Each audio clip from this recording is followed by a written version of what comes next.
Good evening, folks. Welcome to the UK Games Expo live stream. It's a bit odd, Kate, that we're here in the evening. It is indeed. Have you had a nice tea? Have you had some food?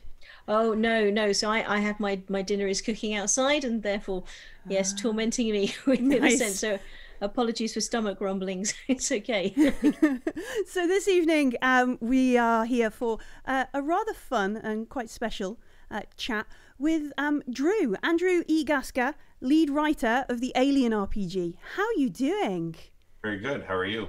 Yeah, I've had my tea. Kate soon is going to start grumbling. It'll be fine. I get hangry. It's okay. Well, it's lunchtime for you chaps, though, is it? Yeah, well, I appreciate you guys accommodating me because it's usually like Anna's contacting me about doing one of these things. It's like 5 a.m. my time, and I'm like, can we push that back a little bit? So yeah, it seems reasonable. I appreciate it. Yeah. No, it's wonderful to talk to you because so this is the proviso on these things. Anytime you do a broadcast, and I used to work in the film industry, you've got to be cool, you've got to be okay, it's going to be fine. Except Millie and I are both frothing Aliens fans. So we might fail that one somewhat. Yeah. Well, that's convenient. I happen to know a thing or two about aliens. So excellent. There was also, I remember at Virtually Expo when we were doing the awards, there was also a bit of a scuffle over who got the awards copy of the Alien RPG and the Chariot of the Gods scenario. So there was a little bit of a scuffle at HQ over who got them. I think Director Tony won, didn't he? I think he's usually pretty good with his elbows and things. So was anyone hospitalized or? No, it's okay because so the way you actually get around it is you have to get the copy beforehand and do a runner because none of them are particularly great at cardio. So then we're fine. But yeah, the Alien RPG and Chariot of the Gods at the Virtually Expo, our online version of our convention this year, they won the People's Choice Awards. I was very, very happy to see that. It was exceptionally important to me to see Chariot win as well because it's one thing. It's I mean any award is amazing, but it's like you get the award for the game, and it's like okay, well, it's also Alien, and yes, everybody else worked on it with you, but then it's like oh, they like your adventure too, and it's the first published adventure I've ever written. Wow! So I was like okay.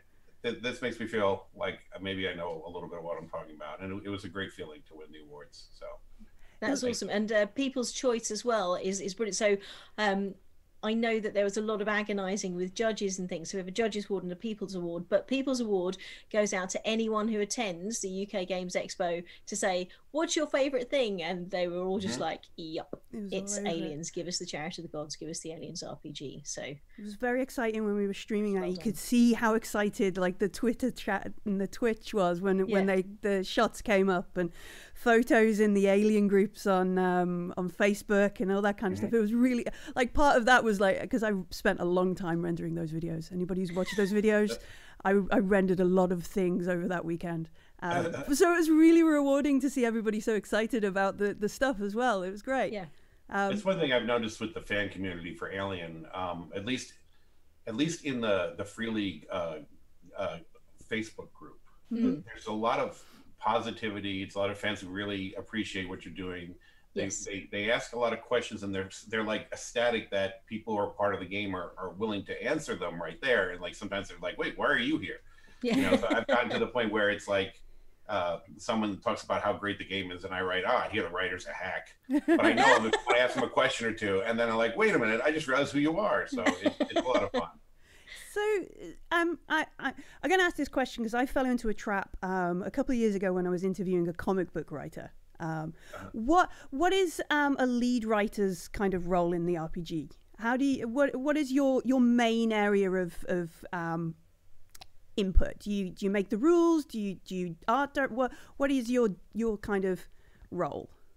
Right. So in this case, the rules were adapted from pre-existing rules by Thomas, the owner of the company, Free League. They did all the rule stuff. Okay. Well, the only thing I did about the rules, and I don't even know if they already had this in mind before I even did this, but when I first came on board, I wrote a list of.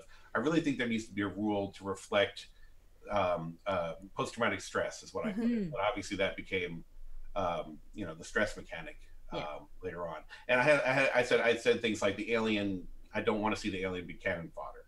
I want it to be the alien. I want it to be the most terrifying thing there is, you know. So I had little ideas I had given them like that. But what I do is I write the lore and the setting, and the adventures pretty much for what's going on in the book. Like the main book, the only adventure in the main book is Hope's Last Day, and that was written by Dave Semark. But most of what's being written adventure-wise is being written by me. And I was already a consultant over at Fox, 20th Century Fox, for a few years on Alien, Predator, and Planet of the Apes. So wicked. Yeah. I pretty much know how to present something to them in a way that they will say, "Oh, okay, yeah, that makes sense." So there's we skirt around certain issues because I know there are things that Ridley Scott wants to do with the prequels. Whether he gets to do them or not is not the question, but avoid this, avoid that. And if you want to deal with that, there's ways to talk about it in a way that won't get anybody's feathers ruffled. So that's that. It being the consultant has come in handy in figuring out how to tackle these issues. So yeah, that's pretty much what I'm responsible for. So keeping the tone right, the feeling, and that. So yeah, and that's one thing a lot of folks have spoke about, how everything in the Alien RPG just bleeds Alien. Just everything from when you start to the Hope's Last Day to the cinematics, which are a really interesting style of games, aren't they?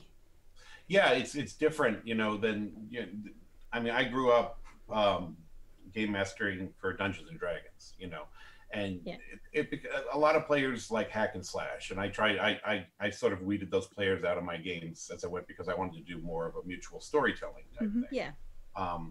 But you know, it's and I've said this before, it's wonderful to see people laughing and excited and contact me privately on Facebook to tell me how great their character died. When in Dungeons and Dragons, the player would be kicking over the table and storming off mad that his character that he spent all this time on died. You know, so it's a completely different type of play experience. I think the agendas has really worked for that, and it's funny because I thought I had a problem with the agendas at first. I not a problem, but I was like reserved on them because I was like, well, we're going to tell the players how to play this. And is that going to work? Then I hearing the feedback, I realized the players then feel like they have more power over parts of things like the GM does. Yes. They feel, you know, because they think, okay, my character's, oh, I can play this, I can do this, you know. And there's so many inventive ways. Like, you know, if a character is supposed to betray someone in one of the stories, no spoilers here, but you know, saying in a situation like that, every single group that contacts me has a totally different way about how they were betrayed. And it's clearly that person's personality that led it to go where it did, but that agenda just gave them a little push, you know. Yes. And it winds up becoming, people wind up doing things they wouldn't normally do in a game. And it also means so that you've got this wonderful thing where you're pretty certain you're going to die. So what you're looking for is an excellent death, and with your agenda. So this is the thing where your character's like, actually, you're not working for Weyland-Yutani, you're working for the opposition, and you need to do, and you're like, oh, nuts, that's going to make this difficult, or I don't have the codes for this, and you've got to get around it. And so it looks like, well, do I play this like I'm incompetent? Do I do it with, oh, help me? Or do I just say, nah, it's not working? And you leave the party in the, you know, in the mess, shall we say. So, yeah. Yeah, no, you see people, and it's great because they know their friends, and I can trust my friend in all the games I've played, and their friends like, actually, you're dead. I just shot you. You know, it's like, so it is great. It is a lot of fun. Yeah. And like I said before, the reaction to it has been great, which is really, really important. Because we don't only capture the flavor, but you want to take that flavor. You're taking the flavor of horror, where mankind is this minuscule thing that is facing things they don't understand, and you're making people laugh while they're doing that. Yes. You know, and they're not laughing because they think it's stupid. They're laughing because they're enjoying themselves. So it's a balance that not only did take the mood of the way it was written, which is, you know, my stuff, and the lore, but it totally, like, the rules, the way they design the rules completely complement it. And the whole project, like when you put it all together, look at Martin Grip's amazing art that's in that book. And then the graphic designer chose the all black layout, which must have used so much ink. I know when the core book first came, it was like, wow, that's a powerful ink smell coming from it, you know? It just, the whole thing screams Alien, and it's all because everybody involved in it actually cares about making it Alien, instead of just, oh, I see a chance to make money with a license. That's not what's going on. There's people who love what they're doing. I mean, that is, like you mentioned it today, that is a worry, and I think after winning the People's Choice Award, we're fairly convinced that's not happened, because and I mean, we're obviously going to big up the UK Games Expo Award because it's brilliant and it's voted for by but it's not just the Expo Awards. You've won Ennies and all kinds of different awards for the Alien RPG. It's pretty amazing. I made it, you know, well, I won't say my exact age this time, but I made it over 40 years of my life, and then got 3 awards in the same year after none before then. So that's amazing. Congratulations. So this is a good way to deal with midlife crisis, right? Start with awards and okay. So amazing. A lot of the RPG, the Alien RPG, has kind of focused on the cinematics and that style of play. But what's just come up for pre-order now is a whole different kettle of fish. Is that right? Yes. The Colonial Marines Operations Manual. Which I love that it's called that. It's brilliant. It's like, oh great, I've got it now. I can be in a Marine. Yeah, brilliant. Well, see, that's funny because we were when Thomas set us up to work on this, he was like, okay, so it's going to be a campaign book. He kept calling it a campaign book, and I was like, well, why aren't we just calling it Colonial Marine Source Book? And he's like, well, it is a source book too. And I was like, well, okay, wait, but there's so much that I could do, like 15 source books of stuff, but you want a campaign in here also. So I was trying to figure out how to balance this and everything like that. And so I had balanced it the wrong way, and I had called it the name of the campaign. I'd called it Alien Colonial Marines: The Frontier War. Okay. And Thomas contacted me. He's like, do we have an other option for the name? Because we don't want to name it after the campaign. And I said, well, I kind of had Operations Manual, and he's like, done. Because I was thinking the old book came out that was in the 90s that everyone uses as a resource, is the technical manual. They call it the technical manual. So Operations Manual, it just feels like you have to have it on your shelf next to that, you know. So it worked out really good. And it is a chunk of source material that you can use for the game. It gives you new rules for creating Marines, which allows Marines to be specialized in certain tasks, you know, as a Marine. And it has a campaign of a total of 7 adventures, I believe. I think there's 6 missions, and then the finale, which you know, are designed. They're not as huge as the cinematic ones, you know, and agendas aren't given out for your characters or anything, because these are written for your homebrew characters. They're not written for pre-gens. So so it's a romp on the frontier, dealing with the fallout of what happens in Destroyer of Worlds. I'm trying to do a continuing narrative through all these books. And so the first book started in 2183, which is 4 years after Aliens and Alien 3. And so as we advance a year in product release, we're advancing a year in that timeline. So since the Marine Operations Manual was supposed to be out in 2020, it's 2184, just like Destroyer's 2184. And then the rest of the products that come out in 2021 will be the next year, so 85. And so on and so forth as we advance the time. So events that are happening that your characters are part of are affecting the universe at large, so to speak. So you feel like you've got an agency and things as part of that narrative. Yeah, and we're trying to coordinate with other Alien license holders to make that to make that narrative go beyond just our game and try and tie everybody together. So like the Marvel Cinematic Universe, we're kind of trying to build a unified, expanding universe. So we're experimenting to see where that's going to go yet, but that's what we really want to do.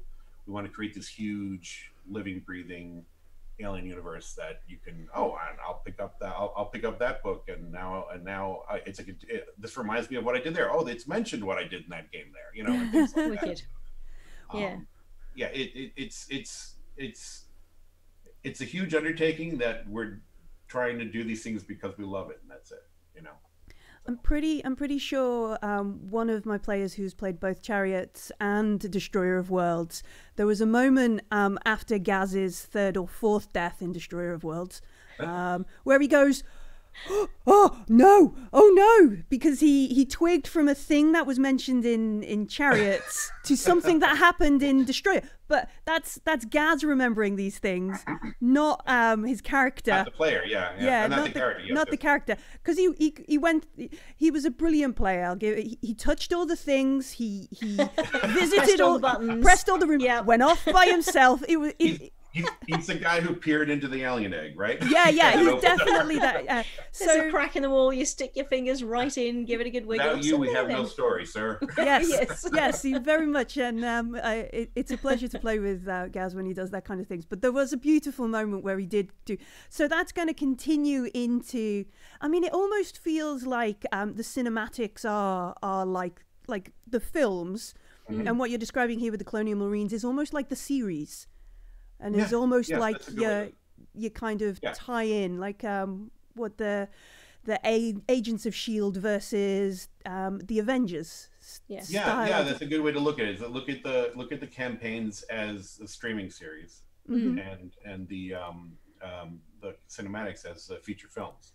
And there's Chariot, Destroyer, and the third adventure, which I'm not going to announce the name of yet, because even though I've known it all along, I haven't got permission to announce it. But the third cinematic, which comes out next year, finishes off that original trilogy of cinematics. So they're interwoven in ways that become much clearer in the third one. So even though people are picking up the connections, they're going to see how it all ties together. And that's going to move away from Marines, because the three main categories of campaign play in the book is space truckers, colonial Marines, and then, for lack of a better word, explorers. It's like the sense of wonder, like Prometheus, scientists going to say this. So the third cinematic deals with explorers going into the unknown and dealing with this stuff. And I just can't give away too much information about it yet. But we're trying to do a sampling of the entire choices you can have, and then we're going to go back and go more in depth into space truckers, and go more in depth into this, and more in depth into that. So that's exciting. As I vary between my favorites of the films. Like some days you really want we're just on the job. I just want to get paid. Now somebody on the spaceship is trying to kill me with a rolled up newspaper. This is all going horribly wrong. And then other days you just want to be cool and mow down everybody with a smart gun and that kind of. And so it's nice to have that varies in the RPG. Well, can you say which movie is your favorite? Do you know, sometimes because I like controversy, I really enjoy Alien 3. I really enjoy that one because it's such a confined and limited kind of thing, and you've got that unique, like, settings. We've always been able to make fire. All right, okay, that's our weapon of choice, really. Okay, I like that one. That's my favorite. You've seen the assembly cut, right? The special edition version of that, or? I haven't actually. What? I know. Okay, we're gonna lose. It's like a half an hour longer. You need to watch it. It is the superior version of that film. I love that movie since the theater, but watching the special edition of Alien 3, it's a full experience. I think I recommend it. So I was going to ask. I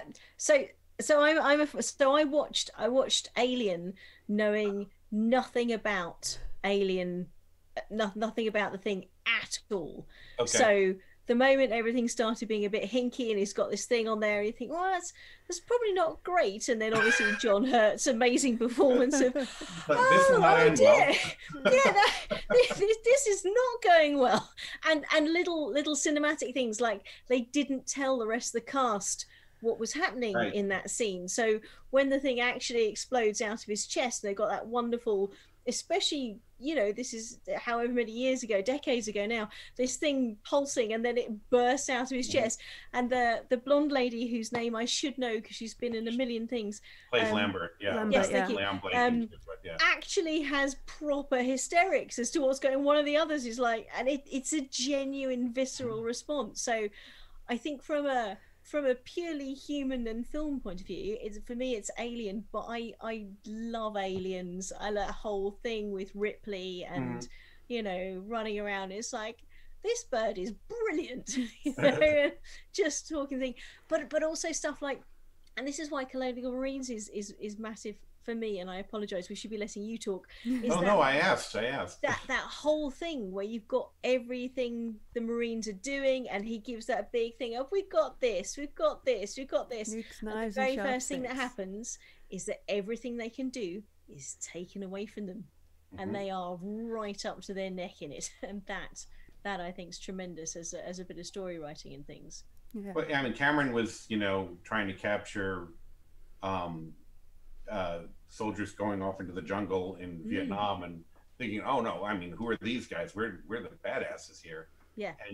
And that's something that Vietnam analogy is something that I hooked into big with the Colonial Marines operations manual. I wanted to make sure when we did organization of stuff, like that it harkened back to the way things were when Cameron was looking at them to be inspired by. So, you know, there's things we have in the military now that have been retired, and things that were retired from then that we don't have anymore, new versions of things. I when doing the organization in the military, I based things on the way they were back in '86 and what he was looking at from the '70s. Yeah. So to try and capture that as much as possible. Definitely keeps the feel of the thing there as well, doesn't it? Yeah. Yeah, and that's something that's really important to me. I wrote a couple of Planet of the Apes novels, and one of the novels I wrote has a flashback to Taylor flying a fighter plane in the Korean War. And I was terrified when I'm writing this scene, because I'm like, I'm not a fighter pilot. I'm not even a pilot. And I'm guessing that they used terms in the 50s when flying fighters that they don't use now. There were maneuvers they used then that they call something else now. Yes. And I was like, some guy is going to read this and say, actually, they didn't start coding that till 1955. And I'm going to be like, damn it. So I did all this research for you know, a tiny little chapter in the book that was just like this quick fighter combat, but I made sure, okay, this has got to be right. There's nothing wrong here, right? You know, so I don't want to phone it in. Yes. And unfortunately, this leads me into huge rabbit holes of research. But I think the product, I'd like to think that the product is better for it, you know. It's one of the reasons why the core book has so many little references to the universe in it, just tucked away here and there all over the place. You know, it's like I'd be writing, I was like, oh, isn't that similar to something I read in a comic? And I think I remember what it is, and then I'll check it, and I'm like, yeah, that is it. And so, oh, but the planet was called that, and then, you know, boom, boom, boom, boom. So it's like when you read my first draft of things, it's like old comic with the dog on cover is what it suddenly says in there. You know, and then that's my first draft, and then I'll go through it again and say, okay, that was that. Because I'm remembering the stuff from my, you know, 30 years of exposure to it. But yeah, it's tremendous. You're having to be your own Wikipedia or fandom like article to remember it all and put it all together. Yeah, and if I stopped every time I thought of something like that to look it up, then I would not have that creative, you know, going. So it's like dog cover, somebody planet with the ring, you know. And that's all that stuff from obscure things from the movies I know. You know, back to front and inside out. You know, I'm just saying it's a process. It's not just it's not, I don't know it all off the top of my head. but I remember things and I'm like, we should put that in there. And yeah, that kind of reminds me of this. And there's a way to connect these that people never thought of that before. And that's what I did as a franchise consultant also. I'm sorry, I've been talking a long time. But, no, that's what you're here for. Yes, please. It's hard for me to shut up, so forgive me. As a franchise consultant, I had written the 2 Planet of the Apes novels. I'd written the first one. The second one hadn't come out yet. Yeah. And this was in 2015. The book came out in 2011. 2015, I got a phone call from Josh Izzo, who was the franchise director at the time at Fox. And he said, hey, we're trying to figure out the Planet of the Apes timeline. And I actually read your book. I didn't just have an intern do it. And it's clear to me you know this property better than we do. Do you want to be a franchise consultant? And I'm like, I like fell out of my chair and I'm like, yeah. So that led to working on some on the Alien timeline back then. Not a lot of Alien work back then, but I did a bunch of Planet of the Apes, a little bit of Alien, and then that led to by that time there was a new franchise director, Steve Zerlin, and he asked me to this is going to lead into something, I know it is, but he asked me to do if I knew anyone who knew Predator. I was like, yeah, I know me. So I did the Predator Bible, the internal Bible from it's a 760 page document, which defines this is part of the Predator universe, and this is the thing that where I knew this is going to come to. So I'll cut everybody off at the pass. One of the things I was told in the directive of that is that AVP has to be separate from Predator, from Alien, that they're developing as 3 separate universes. So there's a universe where these things coexist, and then each one of them has their own universe as well. And so when going through that Predator stuff, I'd be writing entries, and then halfway through it, I realized they just mentioned something from Aliens. I got to take it out. That belongs at AVP now. So we would identify this as now an AVP character, even though he always said Predator on his thing. If you look at his background, there's something about aliens in there. Therefore, it has to be moved over. Okay. So one of the things I did with the Predator Bible is I realized, after reading 30 years of stuff, that I had to reread it all and make it pretty much an encyclopedia about it.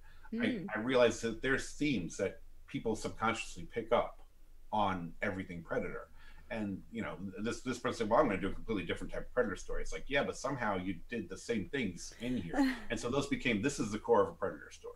Okay. This is the code of the Predator Code of Honor. This is how that would work out. So it's not just an encyclopedia, it's also connecting the dots between things. And there was a bunch of novels written, and we'll get off Predator in a second, but there was a bunch of novels written before the Predator were changing, they call him Yautja, which is pronounced differently by different people, but that's the way I pronounce it. So if someone correct me if I'm wrong, please. But they had been called the Hish, was their name. And it's a completely different description of the way the Predators work. And I was able to find a way that worked within the canon to make that an offshoot race of Predators. So, I was just, and what I would do is I'd say, hey guys, this would work like this. We could connect this and turn this to this. And I'd give that to the franchise director, and they'd, approve or disapprove it. So I was not setting canon in any way. I was a consultant. So my job is to go through it all and say, hey, this would work, that wouldn't, what do you think? So that was really long-winded, and I apologize. So someone else talk. No, it's quite fascinating, isn't it? Because you've got all these things, and it's the story consultant version of yes and. So it's one of these like, well, we know you guys have seen this, we know you guys have seen that, we know you've read this thing, and it might have been in a comic book, and if you haven't, there's a whole universe of other stuff out there. How do we make these work, and how do we make them in now what is obviously 3 discrete universes? And that's so for a start, for me, that would be nerdvana. That's amazing as a job. That's cracking, but also to be able to have that as a thing which then feeds into films and books and games and everything else, that must be extraordinary as a achievement. Well, when I first started doing this, I was like, I'm like, hey Ma, I finally found a use for my useless knowledge. Yes, that's brilliant. Parents are so very pleased. They still don't understand what you do, but they're very happy for you. It's well, my marvelous. mother's very happy to see the awards and everything. And my mother has always been an Alien fan too. Oh, cool. So yeah, I remember when my first exposure to Alien was my mother. We lived in New York, and my mother took the subway from Queens into the city where she used to work at the World Trade Center, actually. Yeah. When I was growing up, and she'd buy movie tie-in novels or whatever to read on the subway. So she had this one shelf in her room, in my parents' room, that had all these, like The Shining and Christine and Alien and Jaws and all these novels that she had read on the. So I remember seeing that Alien book and looking at the cover with the egg floating over the net, and I'm like, that is really weird. I don't understand what that is. And I'd look at it, and my mom told me, don't read those, they're scary, you know? And so I did this random thing where it's like, all right, I'm going to just see if it really is scary or not. I'd pull the book off the shelf, I'd open it to one random page, I'd read that page. If that page wasn't scary, I'd read the next until it was scary, and then I'd put it back. That's awesome. So like my mom's always loved Sigourney Weaver and Ripley and all that stuff. So so she's excited about me working on Alien. It's fun, it's funny, But so this dates back. My love for Alien dates back a long way. So do you have folks like we mentioned Alien novels there, and I'm going, oh, Earth Hive. Is that proper canon? Is that not canon? Will we find something in the books when how do you say, right? Okay, we will make one aliens and 3 are what we might cover here. How do we get with like the computer games, or over on my shelf over there I've got Judge Dredd versus Alien. Is that ever? Are we going to see a card? No. How do you classify and how do you work out what we're going to include? See, so what's interesting, in the Judge Dredd universe, I believe the aliens do exist in their canon. They're just never referred to as the aliens, because I think the way they're doing this, they did the stuff with the Judge Dredd stuff, is that if Batman shows up in Judge Dredd in a crossover, they'll actually reference it later by the Judge vigilante Dredd about that vigilante in the blue cape or something like that. So they'll always find a way to do it, which is a rare weird case. Usually crossovers like that from intercompany crossovers cannot possibly be canon. It's just you can't refer back to it. It can't be a pivotal event in that universe, so it just has to have been a fun story. So in regards to the Alien novels and all this stuff from over 30 years, this comes down to the biggest issue. It's like, well, okay, that graphic novel was great, but then it went off the rails here because they didn't have the knowledge of what was going to come afterwards. A perfect example is with Earthmore, when they first tried to do it, was with Hicks and Newt. Then they died in Alien 3, spoiler alert. Spoiler alert from 1991. So they had to change those characters' names. So, so the way I've come up with to handle it is something I call barroom canon. And that's everything is canon in that you've overheard someone at the next table over at a bar being told this by his drunken friend, who was told it by his cousin. So there's some truth in that story. It may all be true, it may none be true, but it exists in the ether, so to speak. So this allows players to pick what they love and build their alien universe out of what I've given them. And I think that's really, really, I think that was a really smart way for me to go on that, because I think it avoided a lot of problems. There's hints about Gibson's Alien 3 in the game, which allows players to like, well, I don't like that they killed Hicks and Newt, so I prefer Gibson's version. Okay, well, there's a hint in there that allows you to say, oh, that happened instead. Official canon? No, I'm sorry, the film happened, and the Gibson one is not canon. But that doesn't mean that Anchor Point Station or Radina Station or any of the other characters that were in that don't exist and live and breathe in this universe. And someone's like, hey, I heard that some Marine was involved in the explosion there. And someone's like, yeah, I heard it was Corporal Hicks. Was it though? Or is it somebody else?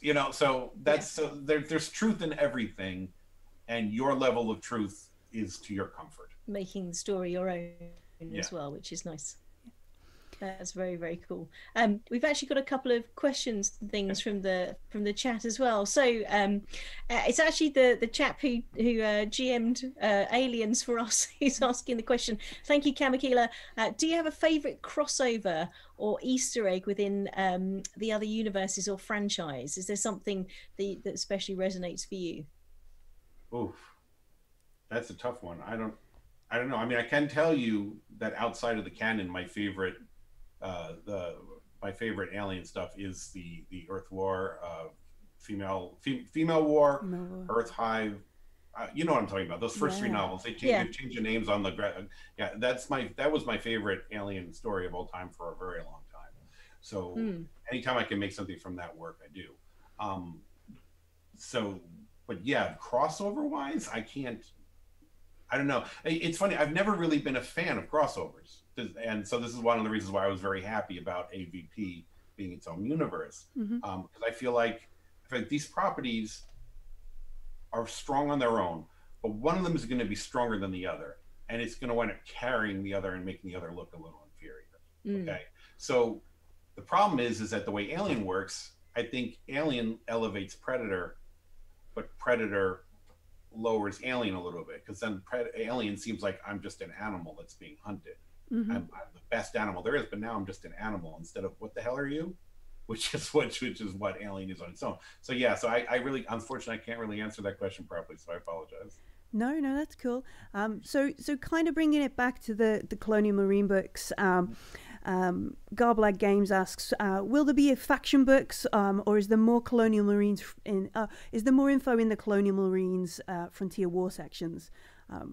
And I guess my own sort of addition onto this is, in this, is there stuff about the Three World Empires Marines and that kind of stuff? Oh, I see what you're saying. Yeah. Okay. Yeah. So there's only a little bit about the Three World Empires Marines in here. There is some on them, yes. But the major players in the Frontier War are the UPP and the United Americans. So there's a lot more centered on the two of them than there is on the Three World Empire. But when we come back around, we'll probably center things more on them. So it's things that aren't necessarily. We've given you the breakdown. Hey, this is what they are. This is their standard weapon. If you encounter them, it's going to be like this. Good luck. That's about it. You know what I'm saying? Go. Have fun storming the castle. Spaceship. Yeah. But the UPP, we have a whole bunch of vehicles for them. We have a whole bunch of stuff that's going on behind the scenes for them. Certain character types don't play to the stereotype of them. Because I'm trying to. The UPP is socialist. Okay, it was based on the Soviet Union when Gibson created it, but Gibson never even, as far as I can tell, and I'm sure somebody will tell me I'm wrong, but as far as I remember, Gibson never actually said they were communist.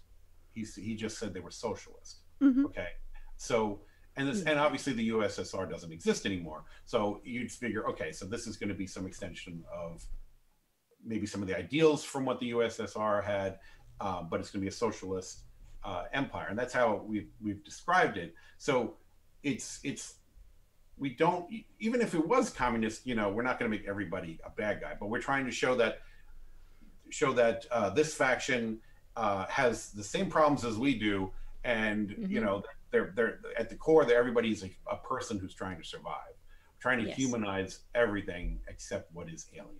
Yes.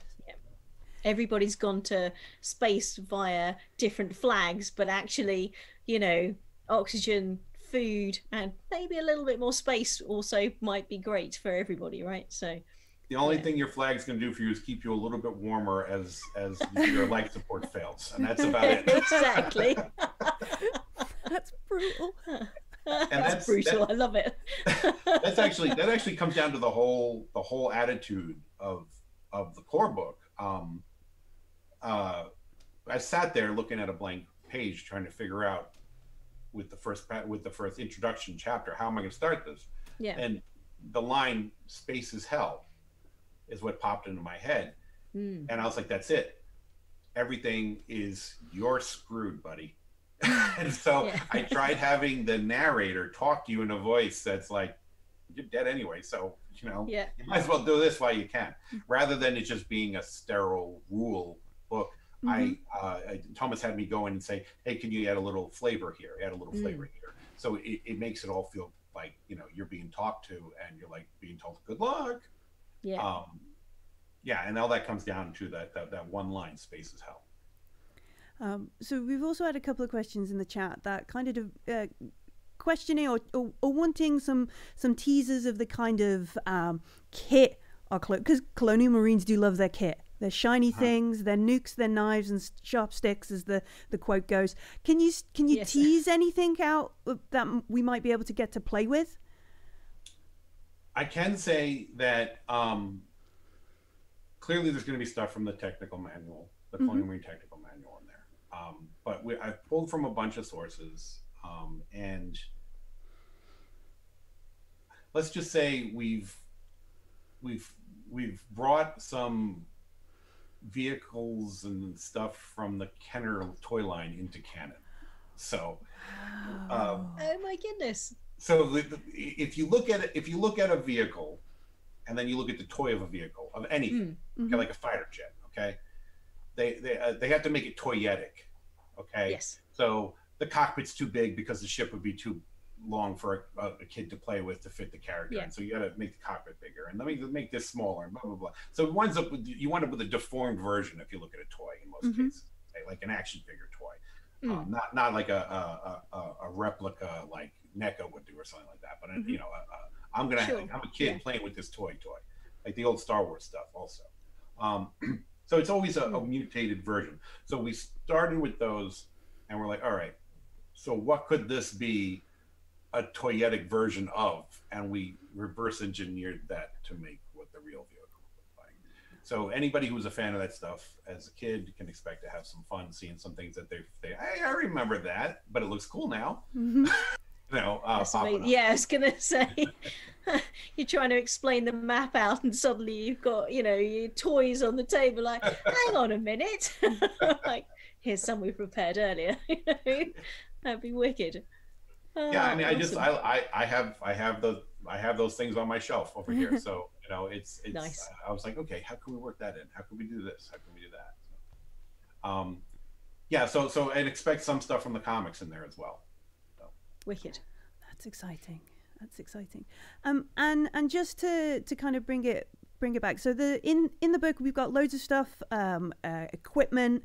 There are lots of. Did you mention there are lots of? I can't remember the exact phrase, but the roles like your roughnecks and marshals and that kind of more versions of this for Marine characters. Well, it's more like. It's more like you start off with your Marine character, and then you go to certain schools or go through certain things which give you a specialization. Okay. So it's there aren't new character types like there's no journalist or something like that. Sure. We had a whole bunch of other stuff like that there, and then we're like, okay, this book is, once again, I've overwritten a book and it's super huge. So we pulled a bunch of stuff out to streamline it, and we're like, okay, that'll go in the future book here, and that'll go here, and that'll go there. So nothing gets wasted. But yeah, it's been streamlined down to this. This is the Colonial Marines Operation Manual. That's not going to have how to play a journalist in it. So it's about being a Marine. So that's what this whole core experience is. And there's also there are other factions aside from the major governments that are at play on the frontier as well, that come in, unexpected factions which cause chaos. So there's a whole bunch of new political intrigue in there as well. Oh, cool. That's good.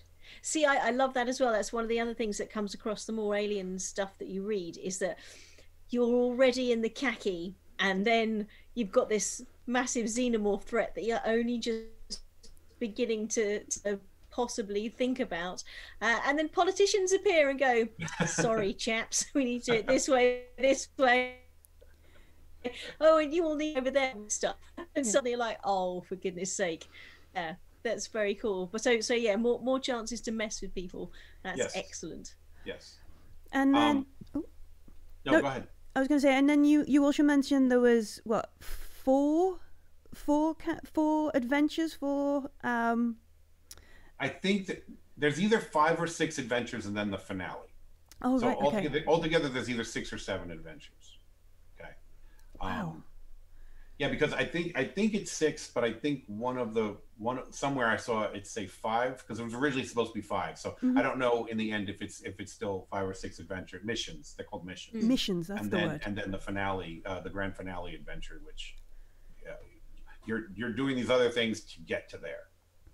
So do you have to do them all in a sequence? Is it no?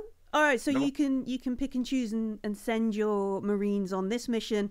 And then maybe they all die, so you make a bunch of Marines who could go on this mission. Well, there's like in this mission, there's something that will lead you. There's things that can lead you to some of the other missions. So you may find something there which leads you to here, which sends you back to this one like that. But somebody else goes like this instead, and then you all eventually end up at the same. End up at the finale. So it's more of a web of finding things out rather than a linear. So it's. And if somebody's going to play 2 adventures and figure out we need to go to this place, and then but I don't think that I don't think that's going to be the typical thing. As a campaign, you can use any of these adventures, these missions. You can put your own in there. You can use none of what we have here and just then just use the finale. Obviously, you don't have to use any of that part and just use it as a source book. Mm-hmm. But it's designed to be flexible. It's not like a cinematic where we're giving you the characters and telling you this is what has to happen and this is what happens here. It's hey, you could do this and you could do that and you can do this and maybe you want to put this in there and maybe you don't. So it's a lot of options. I mean, that's very cool. I also love the idea that you've got you said, a Colonial Marines as your streaming series, and then you go and you play one of the big cinematic films, and some of your people pop up, or the people that they met and the influence that they've had, and you suddenly get that was that bloke, and we told him to jog on, except it turns out that bugger, Yeah, no, listen to the nut box, Yeah, the possibilities are really open and crazy. I've had some players contact me and tell me that their character was the only one to survive Destroyer, and now it's their main character that they're using in their GM's campaign because he was so proud with what he did with that. He's like, I'm just going to use this guy. So he's the crazy Marine who survived what went down on that planet. Yeah, and so he's got stories to tell moving forward, and that's great. That's great. I don't expect any of them to survive, but if one does, sure. that is pretty amazing. None of my Marines survived. Funny story about that too is that I'm much more brutal on accident than these games turn out to be. So it's like something where it's like, you go into the engine room and there's 6 xenomorphs there, and Thomas is like, there's 1 xenomorph. I'm like, no, it has to be a nest. And he's like, do you want anyone to even get out of Act 1? And I'm like, all right. Better running shoes, I think, should be the first bit of equipment that we have, right? Right. Yeah. But I mean, the funny thing is that when I started this, when I wrote the core book, I didn't know the rules. I never played it. The rules weren't complete yet. It was an adaptation of what they had already, but I had never played the older games that they had. So I was writing this stuff and like, is this okay? Does this work? Is this good? And they're like, yeah, we can do that. We can do that. And so the stats on the initial stuff is based on, I said, the alien should have an attack that does this. He should have an acid this. But I don't know what that means in the rules when I first did it, Yeah. But by now, I'm like, now I know how to play this. So it's like I'm doing a lot of the creature stats myself. And Thomas is tweaking on to make sure I didn't, mess with anything. But I'm like, the signature attacks thing on the newer creatures, I look at what Dave had done for the earlier ones, and I was like, okay, he's got all this covered here. I need to make something crazy up now. So this creature is different than what's happened there. I need to come up with something that makes the person think, I wish I was facing that instead. But it's a lot of creativity in the rules that's going on now there too. And like I said, I didn't create any of this. This is how you go to Marine school or any of that stuff. But I am doing statistics for the creatures I create or the weapons I create that are then being checked by them to make sure I'm not accidentally unbalancing like I am with 6 aliens. 6 aliens in the room. Everybody should be thankful that was toned down a bit, I guess. Yeah. So the pre-orders for the Cloning Marine book, that's open now? Yes. And the book itself is going to ship in the spring. But I think they said March, didn't they? Which is pretty good. Yep. And it, unfortunately that was supposed to be out for the holidays this year, but COVID, so we got pushed back. But that just means you're getting 3 products or more next year. Wow. So and then it's we're just going to keep going. If you guys want them, we're going to make them, and you're going to enjoy them. Damn it. People are super keen. Yeah. You're gonna like it. yeah. This is it. You're gonna love it, even though we're just gonna put you through a complete ring of doing it. You're gonna come back and say, "Yeah, you know that thing where we all died horribly? Can we do it again, please?" Let's do it again.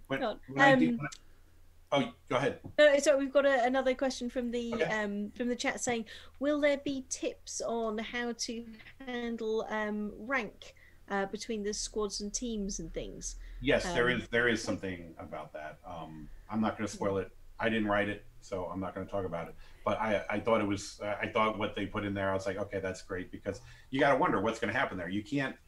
It's a military organization. There's somebody who's put in charge. Yeah. In Alien, Dallas was in charge, but that didn't mean anyone was like, "Sir, yes, sir," to Dallas. No. Or like, whatever, man. It was just a bunch of dudes with their the manager of the supermarket was the way they acted. Yeah. But you can't do that with military, so there has to be answers for it. And there's something in the book that covers that.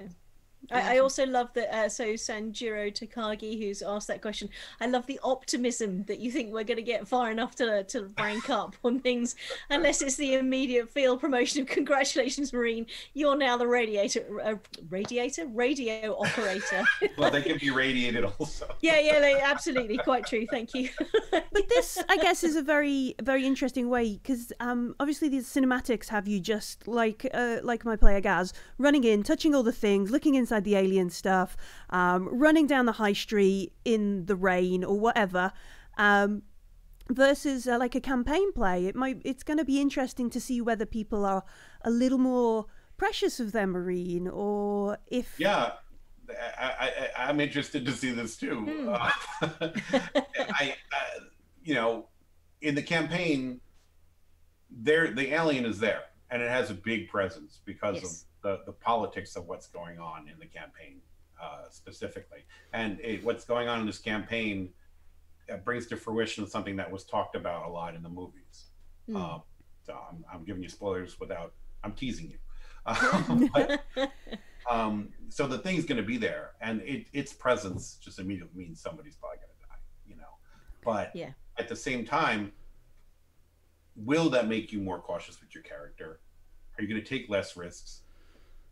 Which is kind of funny, because it's going to mean a lot of people huddling in the dark, which is kind of what Alien is anyway. So, that's a good thing too. I don't think there's a provision for this, but I remember thinking that everybody should have 2 characters. Like, you have your backup character, because I suppose you can still do the same thing you do in cinematic. If your character dies, you pick up one of the NPCs just till you finish the thing, and you'll roll a new character for the next mission, as this is the Marine who's replacing the one who died. So it still works the same way like that. But I wonder if there'll be a lot of more people being more precious with their characters. But the thing is with that is they will also be gaining in story points and being able to increase the skills of their character along the way, so their character has a better chance of survival along the way. Yes. But like Ripley got better at what she did as she went, but eventually you're going to pay the piper. Eventually you're going to hit that wall. So can you make it to the end of the campaign before you hit that wall? Can you make your death count as much as your life? Yeah. There's your challenge. Very, very cool. It's It's surprisingly fast how quick we've gone through almost an hour here, Drew. Okay. Yeah, I didn't realize. Yep, no. Yeah, me neither. I was just looking at how long the session's been, which means we're going to have to kind of wrap it up and draw it to a close. So where can folks, you were mentioning on you were chatting with folks on the Facebook and telling them how the lead writer is a hack. So where is that? Where can people join in with that? The hack lurks in the group called Free League's Alien Role-Playing Game. Oh, is that what it's called? It's got Free League Alien and Role-Playing Game in the title. That's the easiest way to find it. What do you call it? And then I have my blog, which I post alien stuff on it. In fact, there's an article that I put up on my blog that I wrote defining the different tiers of canon in the alien universe. And that's wordpress.com/rogue reviewer. I'm sorry, it's roguereviewer.wordpress.com. Sorry, my bad. I got that backwards. And if you go there, you'll see a bunch of alien stuff, and you'll see the canon thing, which a lot of players have been telling me have been really useful for them. And that's all based on my work as a consultant. That doesn't have to affect your campaign. Your campaign is whatever you want to be canon. But as far as the alien world, this is what's pretty much the thought of what is canon now officially. So. Awesome. And if you don't already have your copy of the Alien RPG, or you're now hooked on the idea of what happens in Destroyer of Worlds, you can find it alien-rpg.com, or all of the free league links that Kate's dropped in chat for us. Spammed into the channel. So awesome. Very, very cool. Yeah, it's been great. Kate, we're back tomorrow, aren't we? We are. We're doing lunchtime as well. We should not pick things at food times. This is stupid. You can eat a meal with your guests. That would be well, this is it. You know, everyone grab your sarnies, get a bit of things, see what's interesting, see what everyone has in the chat. It's terrible, isn't it? No, but yeah, it's been an absolute pleasure talking with you, Drew. Massively so. I very much hope that at some point you'll be over at UK Games Expo, and we'll go and talk more aliens. I'd love to. Absolutely amazing. Yeah, folks, don't forget we'll be back at 12 noon tomorrow. We're going to be chatting with Doodle Meeples. Doodle Meeples. There we go. Yes. Yeah, they're a great bunch. Yeah. And also the Effect podcast, so which is easier to say and much harder to spell. Yes. Yes. Do go check out the Alien RPG and everything Drew mentioned. It's been great chatting with you. Everybody take care this evening. We'll see you tomorrow. Excellent. Cheerio. Thank you. Thanks for having me. Bye.